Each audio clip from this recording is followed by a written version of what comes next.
We are live. Hey, everybody. Thank you for joining me this evening on Women and Alcohol Live. I'm your host, Nancy McKay. And tonight I'm joined for the second time. I'm so excited for my very special guest. Debbie Scheer is here to visit with us and share her brilliance and her funny bone as well. Um, Debbie is a humorist, a speaker, and an MC, and she lives here in Denver with her two kids. And I'm just so glad she was here with me in July. Yeah. And so we're revisiting and catching up, and I'm so glad to have you. Well, thank you. I'm so happy to be here. I'm glad you said July because I've lost, the entire 2020 has turned into this weird, like a bubble bath blur. And so I just can't tell from month to month where I'm at. So I'm glad you put some context around it. And I went, oh, yeah, July. That was warm. That was warm. It was warm in July. That's about all I really remember. And the sun was shining. It was shy. I went kayaking a lot. Yeah, that's right. July. So, yeah. Exactly. Well, it's so nice to have you here. Oh, And so, just as a reminder to our viewers, we will be having adult conversation. And knowing me, we will be having adult language. So, if you have kids in the room, now is a good time for headphones. And also, if you want to leave a comment for us, you can do that. I posted a comment with the link to StreamYard and Facebook so that they can access your name if you want us to know who you are. So, Debbie. yes. What's on your mind? Oh my gosh. Oh, it's a new year. It's 2021. God. I'm embracing that with cautious, cautious optimism. Thank you. And just, if 2020 has taught me anything, which has been a very, very painful, and I do mean that seriously, lesson. As someone who likes to be in control and likes to feel in control, 2020 has taught me that that's hilarious. And that's not happening this year. And so finding those little pieces that I can be in control of has been helpful. So I'm kind of open arms, like, to see what 2021 has to bring. I'm not putting my foot down hard on this one. Yeah, right. I want to be fluid. Yeah. And that's exactly right. It's like you have to, I think this is the year for being able to embrace our nimbleness. Oh, that's great. Last year, I think we were all kind of shell shocked and realized that, life as we knew it was changing drastically. And so many people had to pivot, and pivot was a big word last year. Right. And, with my business, I didn't really have to pivot because this is how I do my business, just like this. And so for me, not much really changed. I just didn't see people in person much. Right. But one of the things, and I think you bring up a really good point, is that, with 2021, it's like, now we kind of have a feel for the landscape, and we can decide how we want to show up and kind of pick and choose because of our priorities and our perspective, what fits best for us. Right. Absolutely. I think we were chatting earlier, and as an MC and an auctioneer and a speaker, all of my work was in person. Everything I did, all my fundraising events were in person. And my last event, it was Saturday, March 7th, March 8th. That was my last in-person event, and the world kind of shut down. And it was interesting. Talk about growth, stretching, and building new muscles, right? And being flexible but still working at it. So helping clients to move or swivel. Thank you, second act women for coming up with that, right? Yes.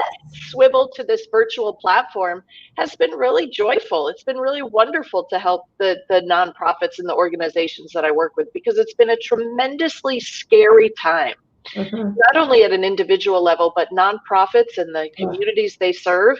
It's been terrifying. And I'm not being my usual dramatic self. It's truly been terrifying. So, well, I'm on the board of the Colorado Ovarian Cancer Alliance, and it was a difficult year, and fortunately we qualified for some loan and so on and so forth, and did okay. But yeah, it was, we had to do all of, both of our big fundraising events went virtual, and that was that was hard to navigate. So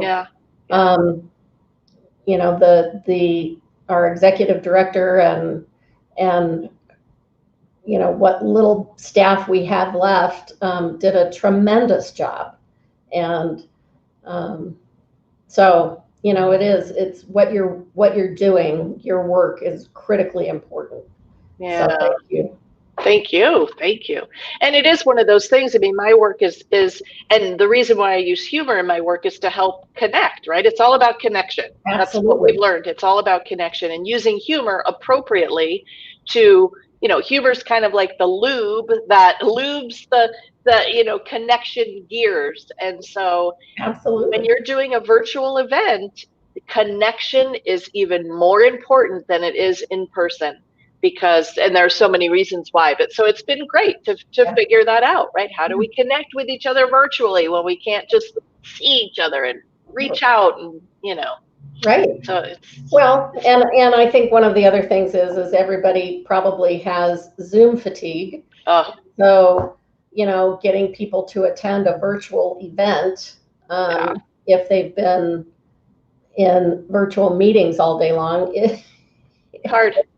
Sure. It needs to be a draw, right? It needs to be a real something that's really heart-centered for them. Absolutely. Yeah. And you are an incredible draw.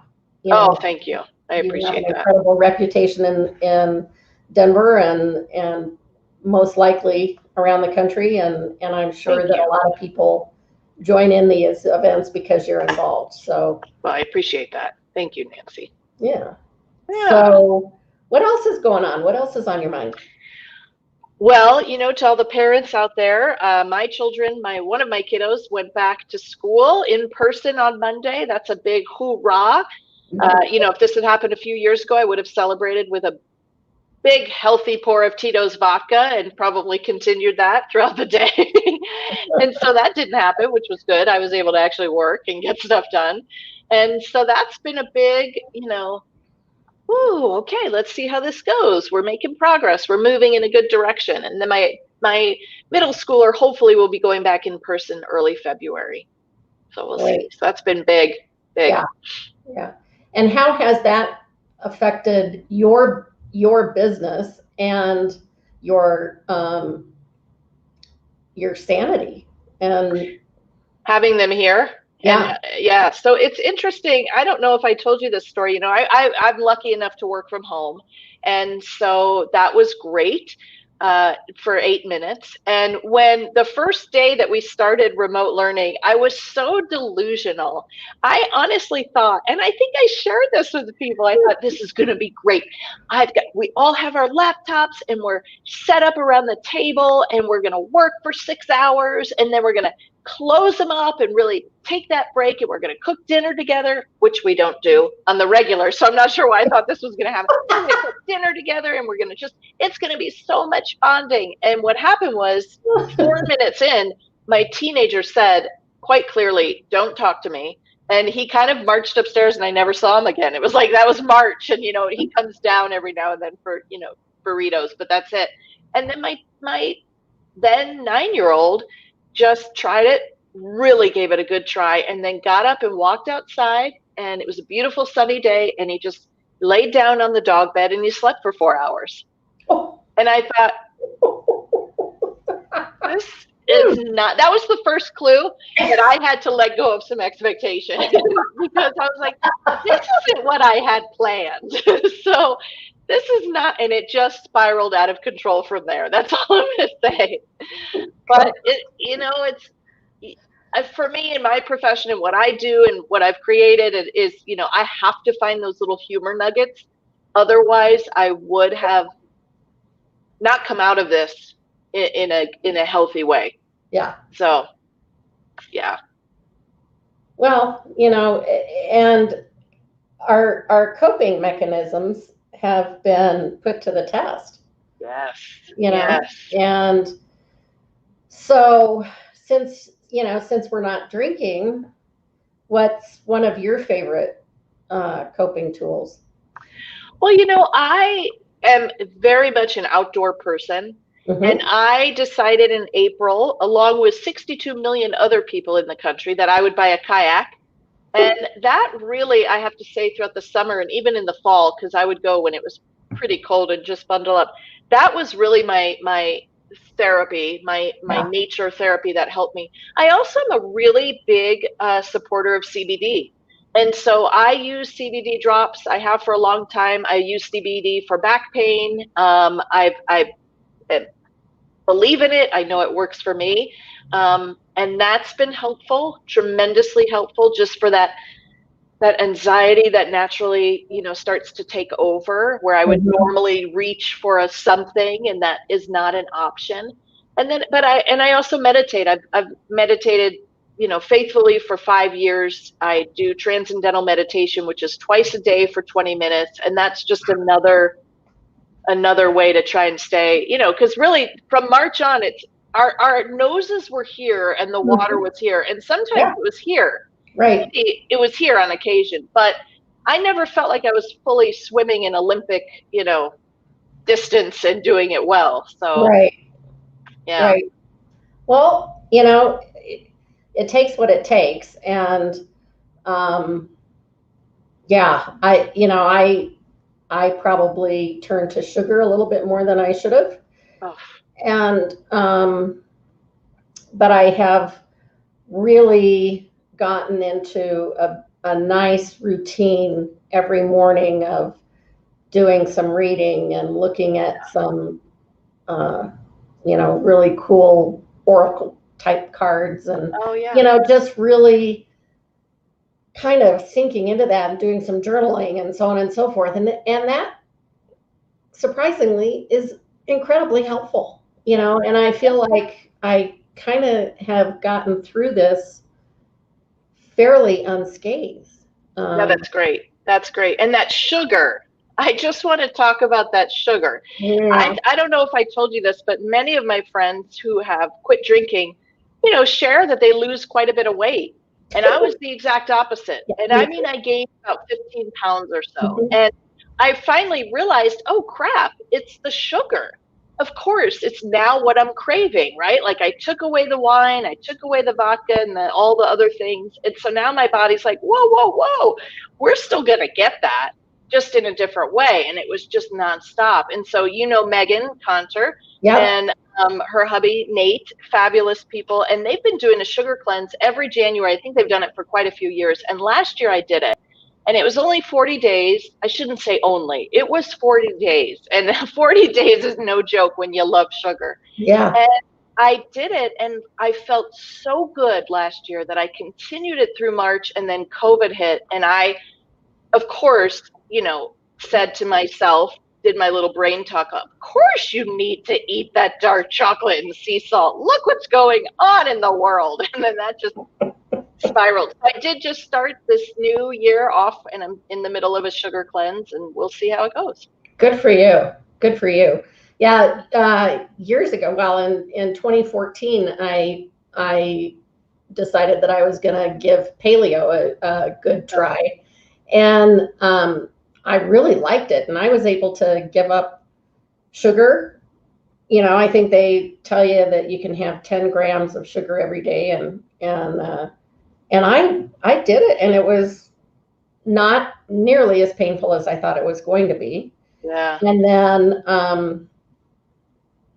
then I started down the road of having ovarian cancer, which I didn't know about until February. But So, then all bets were off for me, and it's taking, it's taking a goddamn long time to get back on track, but it's so hard. I'm working on it. Yeah, it's so hard. And that sugar, talk about addiction. Holy crap. That is, I don't, I've never dabbled in meth or cocaine, so I can't say like, yeah, when I was doing meth, now that was hard to get off of. Like, I can't give that comparison, Right. But I know how addicting sugar is and how just utterly toxic it is. And yet it's so yummy. And it's really a brutal thing to cut out. But when you do it and you start moving in that direction and you start recognizing how you feel, hopefully, for me, that's been a little bit of a motivator, right, to keep going. Right. Absolutely. So, we were talking before we came on live about, kind of some current events and what's important, in our world. And do you want to share some more about that, or? Well, we're in such a really, I don't know the right language to even talk about our current state of affairs. And, people who know me know that I have a low tolerance for what's going on and have a direct emotional connection to why this is so scary, right? Mm-hmm. And it's just, I'm intrigued by people who are still able to say, let's agree to disagree. Let's respect all opinions. I really struggle, and I'm trying to figure out why that is for me. Mm-hmm. But I'm sitting back, and it's the same concept when people say, I don't mix business. I don't talk about these things on my business platform. Now, I understand for me, it's different. This is my brand, and part of my brand is talking about this. Mm-hmm. But like I said, I can't get out of my head that if you take George Floyd as an example, although there's too many examples, and how he died, and yet there are people who are not willing to talk about, racism and systemic racism and what's going on because they're afraid of losing clients. It's a weird, on one hand, I fully get it from the financial aspect. Trust me. But on the other hand, wow.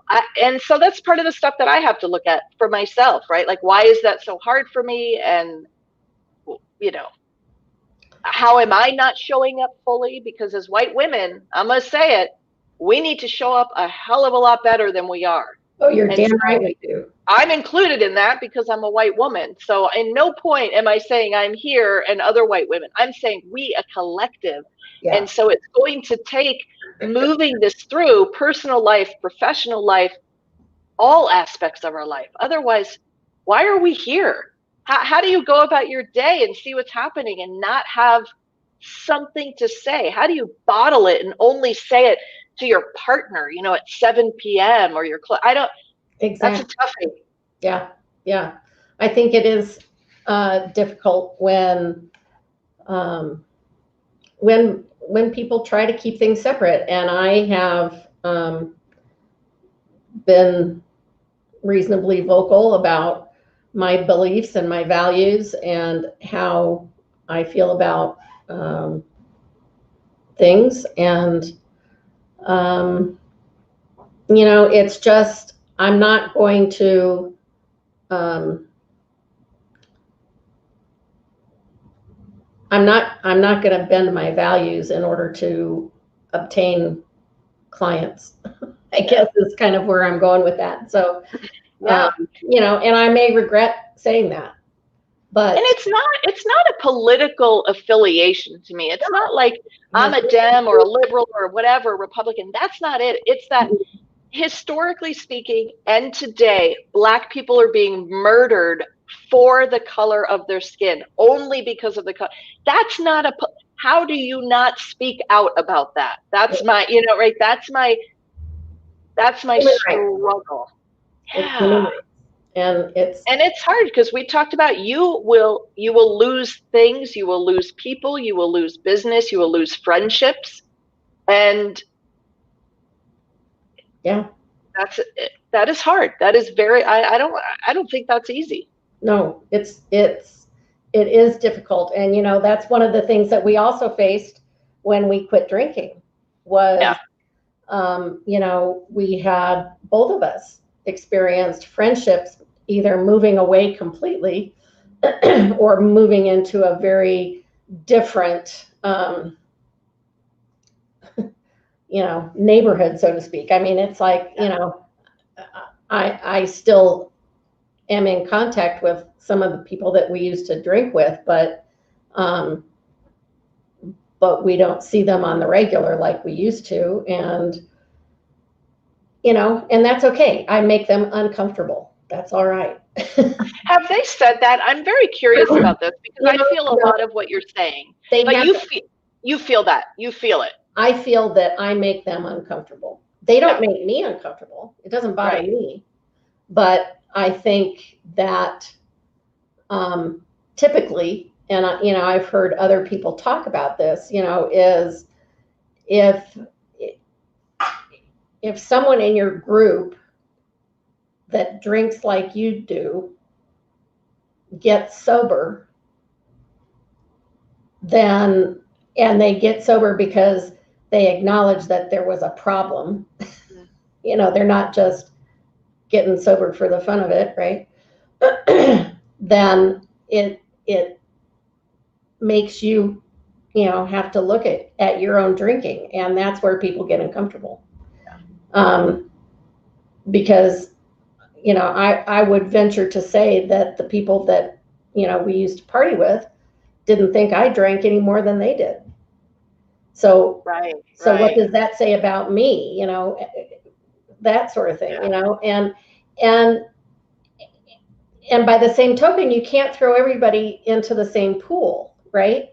People react differently to alcohol and different substances, I suppose. And because I have a depressive, I'm diagnosed with depression anyway, and then you throw alcohol on top of it, and it just makes things so much worse. Yeah. To the point where, I was having a mental break and I got suicidal and blah, blah, blah, and so it is different for me than it was for them. They certainly don't react that way. And so all I know, it was the right move for me. And, I don't think anybody grows up thinking, well, I want to be an alcoholic someday. Right. It was the luck of the draw. And, I have genetics on my side as far as, I was genetically predisposed, I think, and so on and so forth. And so, and if I didn't have that, and if I hadn't gone through cancer, then I wouldn't be doing what I'm doing now. Right, for sure. And so for me, it's like, it's been one of the biggest challenges, but it's also been one of the biggest blessings for me. Yeah. That's great. I mean, that is usually how these things work, right? You don't even see it until and the universe moves us in the ways that we need to be moved in, even when we don't see it and we want to fight it. And it is hard, I think about relationships a lot, and I think, well, when people move out of a neighborhood, relationships tend to shift, right? Mm-hmm. If your kids go to different schools and you are kind of held together because your children were at the same school, relationships tend to shift. And if you quit drinking, relationships tend to shift. But the reality is it's still painful. It's still painful to have a relationship disappear. It's still painful to have people who can't really tell you why, but just don't include you anymore. Right. And we don't talk about that enough. And I think that is real, true loss and grief of relationships that you had. Now, granted, maybe the glue was alcohol. That was the only thing holding the relationship together. And it's much better that it doesn't exist. But it still doesn't take away the grieving process of losing that dynamic. Right. So it's hard. Yeah, it is hard. And because you feel like you were a part of something, and then that's not there anymore. Yeah. Is really takes an adjustment period. And I think I think that's one of the things that keeps people drinking, is the fear of losing relationships. Yeah. And while it's a normal part of the process, I think, that you are going to lose some of those people. I think the other side of it is that you're going to gain new people who have the same commonality that you have now. Right. And because of what you learn about yourself as you're going through the recovery process, I think those friendships have a little bit more depth to them. What do you think about that?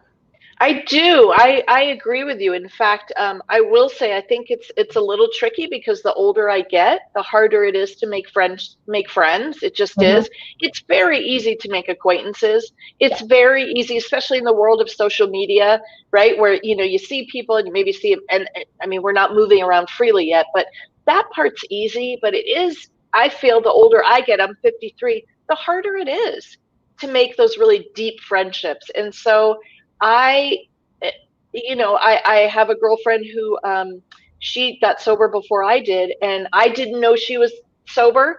And then I reached out to her. We went for a walk, and when we discovered this, and it just has led to this really we were friends before, but now it's kind of a new friendship. And you're right, we do have this in common, and we're both very committed to it, and we know that it's the right thing to do.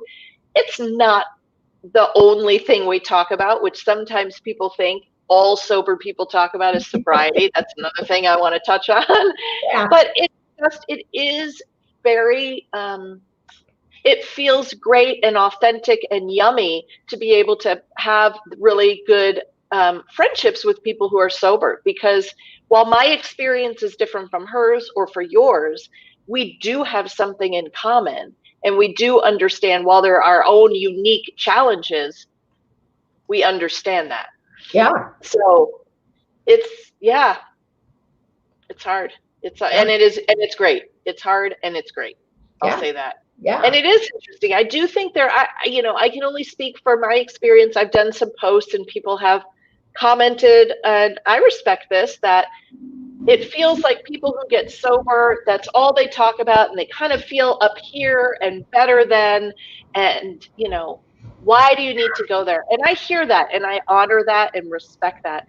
And I also feel like, gosh, if you want to talk about entitled, look at the alcohol industry, a multi-billion-dollar industry that shoves it in our face 24/7. Yep. Look at social media and everybody who's like, work out, get a mimosa, do this, get a cocktail. It's like, if you're a sober person trying to function in a world that is alcohol dominant, that's what feels, uppity and in your face, and that you can't escape it. Right. Not the sober people saying, hey, my life was saved and I feel better. And but it's interesting. And I think it goes back to what you're saying, that sometimes having a mirror held in front of us is hard. It's always hard for me. I mean, it's always hard when I have those moments. I'm like, oh gosh. Yeah, really. So. And it is hard, when you come upon that realization that, oh shit, I need to do some work here, and but the bottom line is, we're human first, right?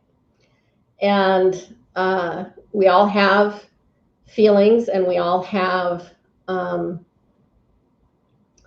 our character defects and our assets and everything else. And it's just, we're all trying to get through life joyfully, I think, and feeling that we have a life of purpose. Right. And I know for me that being sober has given me has given me that purpose. And yeah. You know. Yeah. And if we are connected, I mean, we're creatures of connection, right? We have survived this long because of our drive to connect with one another. Right. It has saved us from predators. We have built communities this way. And so one of the ways that we connect is through storytelling and sharing our stories. And that's how I look when I talk about, or when I'm asked to talk about, my process to getting sober and whatever else you want to call it. I look at it like this is a story I'm sharing, and there might be one person or nobody who hears it and goes, huh, interesting.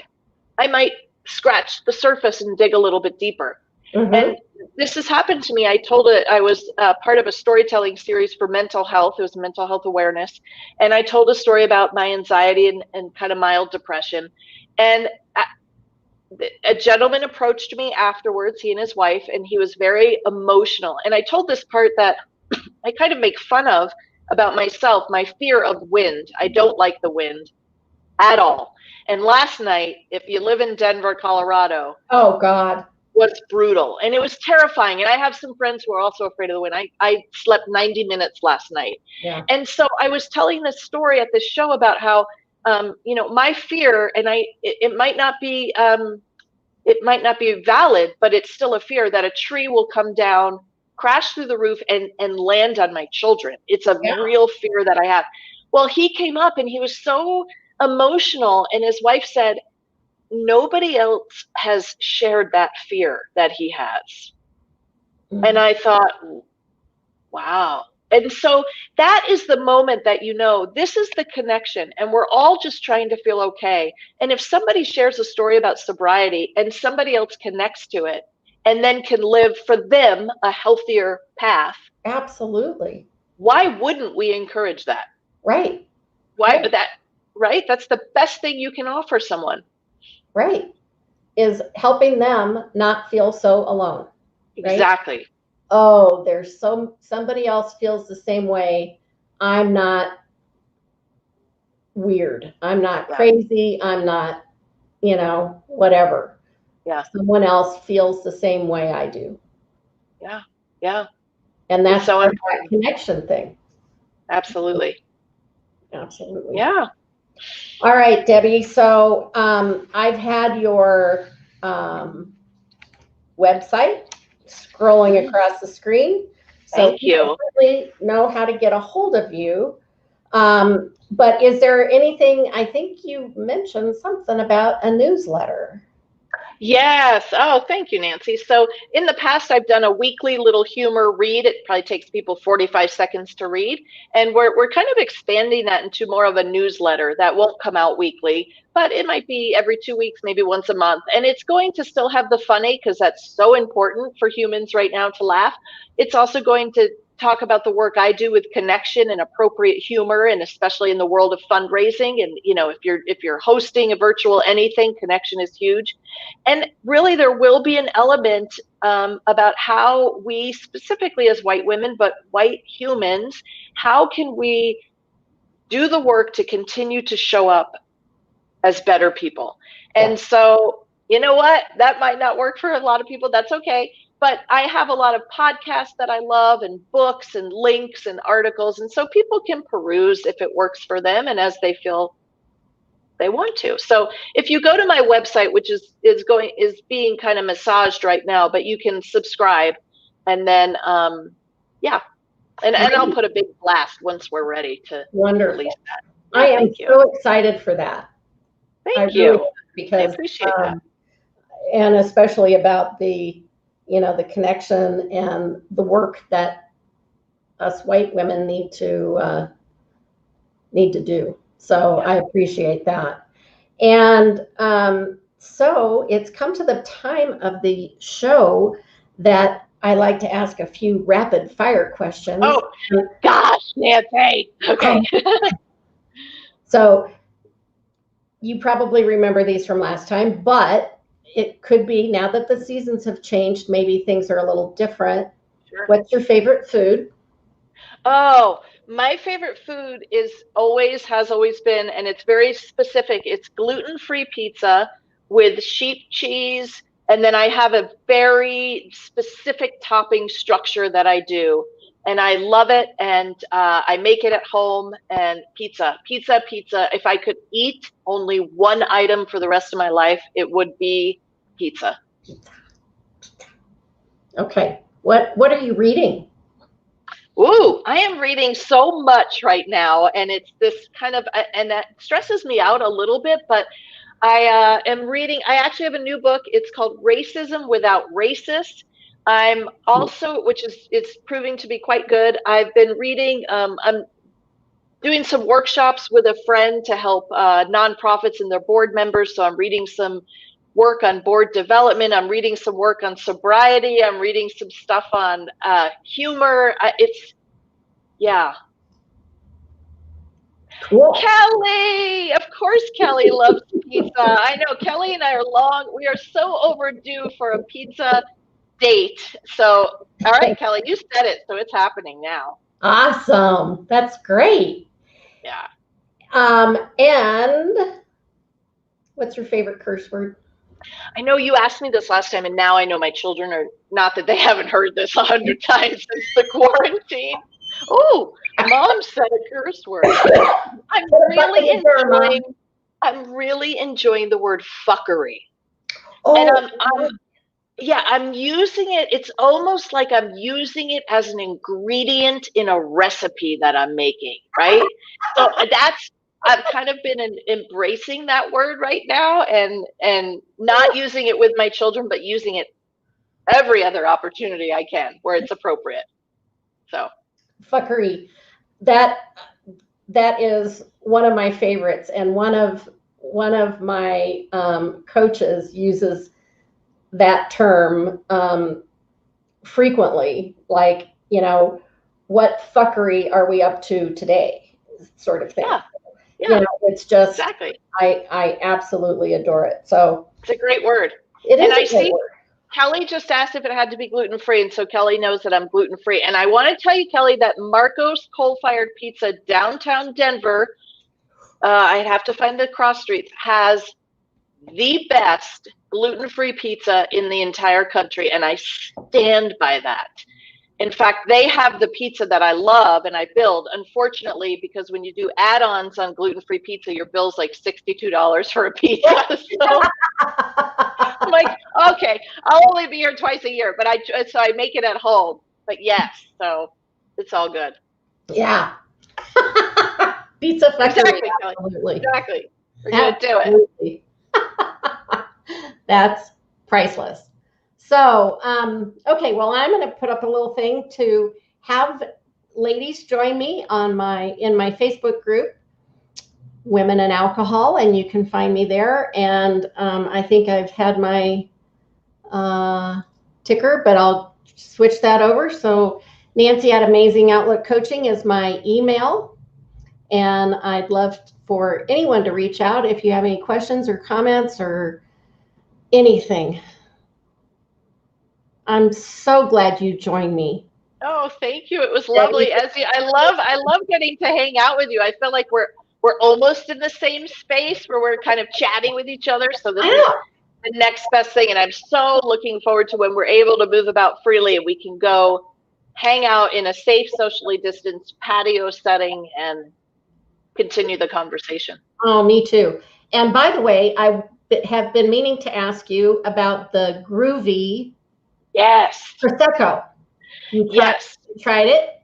I have. So Groovy, I think they started with beers. I've never been a beer person. I was wine and other things. And so they have a dry Secco, which I really like. And they also have a bubbly rosé, which is also delicious. Sadly, it's 50 calories a bottle and I'm on the sugar cleanse, so I can't have any.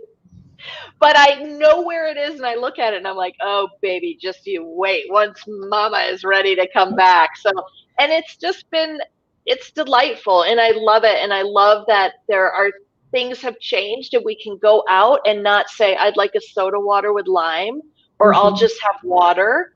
And so, and Awake Denver, I think we've talked about this, which is a new coffee shop in Denver, and they're when they're allowed to open, they'll be the first alcohol-free bar in Colorado, and they're stocking so much stuff, and they have a great patio. And so I think we get a bunch of people, and we're going to go out there and support them because they're local, and oh, I would love that. We're going to enjoy and learn how to make fancy non-alcoholic mocktails. I think that sounds like a great idea. Absolutely great. And I can't wait until we can do that. I know. Yeah. All right. Well, you sit tight, and we'll thank everybody for joining us. Kelly, it was so nice of you to hop on and give us so many great comments and wonderful stuff. So thank you all. Bye, Kelly. And we'll talk soon. Have a great evening.